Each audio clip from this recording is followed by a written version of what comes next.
I haven't lined the place up, but it's the Blue Heron or something and something beach. And you better take some trunks or a G-string or whatever those damn things are called. I don't know. I said I just want a place to crash. They said, well, they got the basic crash room where you can have an upgrade with like a kitchenette or whatever. I said I don't care about that, you know. I just said I'm going to be hanging with you guys. I'm not going to be hanging out there. I'm going to bust out my engine. I'm not going to work to do. So anyway, theoretically, we can knock this out, and they're going to give me the $5,000 part that I want. I'm sure when I make money, and because other guys are going to talk about it, and my money's going to be there. So if they've got 60 engines they're trying to deliver, that means they got 60 people that are in various stages of owing them money. And anyway, but the guy was very sweet and helpful, and I don't think it's going to be a huge problem. Oh yeah, and hopefully I'll get a little flight time, and it's going to be annoying to drive over, you know. The car's making some kind of goofy noise in the back that I just cannot isolate. I've played with everything I can think of, and it's got some kind of a rattle. And I've taken all the stuff out of it. I even took the tire and the jack out of it, and that didn't help. It still was there. I mean, I don't know what the hell it is, but something in the back's making this noise, and so I'm going to gut it, and I'm going to redo the garden over there, a little bit, but basically what I want you to do is go in about every 3 days, just go and give it a haircut. Okay. Take a baggie with you, and throw everything, throw everything in your baggie and take it home. And you shouldn't have to do, and then put the panel back where you left it. You shouldn't have to do anything else to it. I'll go by and fill up the water tomorrow, and so it should have enough water to carry it for a week. And I mean, it'll throw you a bunch of food. It'll throw you, I promise, as much lettuce as you can eat.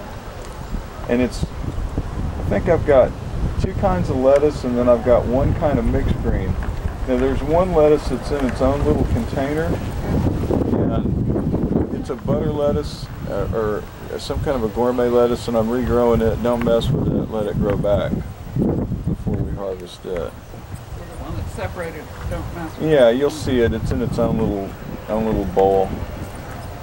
And so anyway, it's cool. I'm going to love it when the tomatoes actually throw some tomatoes. Tomato plants out here that are in the hay bed. One of them has tomatoes. Andy said they just warmed up yesterday. The other one. Well, I need to pull a bloom off of it and go and pollinate mine. Go and spread some pollen on my blooms. You know, if I pulled a bloom off of his and went and pollinated mine, mine has about 30 blooms on it, and it's a shrub. Yeah, I know. She told me about it. I just don't have time to track that crap down before I go. And I'd love to have some tomatoes. Anyway, I've got tomatoes growing. I've got snow peas growing. I've got a piece of fence that I snagged out of a warehouse that's chain link. It's a chain link gate. Oh. And I'm going to put it up and grow snow peas at the chain link gate. Yeah, that'll be cool. And then anyway, I'm just gonna run it as long as we can. According to the guy over at the deal, he said that at 85, if the water temperature gets to 85, he says everything will die. So I'm going to take the reservoir and eventually move it into a cooler, maybe even a double cooler, to try and keep the water temperature below 85. Because it's going to get up to 85 here not too long. Well, it'll get to 85 outside, and it'll get hot in that warehouse, but that's not raising water temperature to 85. You know, that'll only happen in probably a couple of months of the year, and this thing will probably die But the rest of the year I ought to be able to grow it unless it gets really, really cold in there. And then my insulation from the cooler will do the same thing. So we'll see. At least 7 or 8 months of the year I ought to be able to have a garden. And it grows a heck of a lot better than the outside one. Or at least it should. It doesn't have a bug problem. I mean, the caterpillars don't come by and just go and eat your lettuce, you know. That annoyed the hell out of me. So I also have some spinach growing, but it's just now coming along. I'd rather you didn't butcher it yet. Let it get going, and then we'll. Well, I'm just the ones that are very cool. But it'll be enough. Once I get it expanded and play with it the way that I want, it'll be enough to feed Karen and you guys and me and maybe even Liz and Steve all off of that one light. Because what I'm going to do is just start building containers around that thing, and everywhere where that light reaches, it'll do its thing. I'm gonna throw a squash in one of them too. I'll do a squash, but I just don't have time to set it all up yet. And it's very easy to maintain. It's low hassle. As long as the timers don't go out, everything's good. Or a bulb, or a ballast. But I pulled that ballast out of a unit. I did. I found it in this kid's unit, and I was like, I know what this is.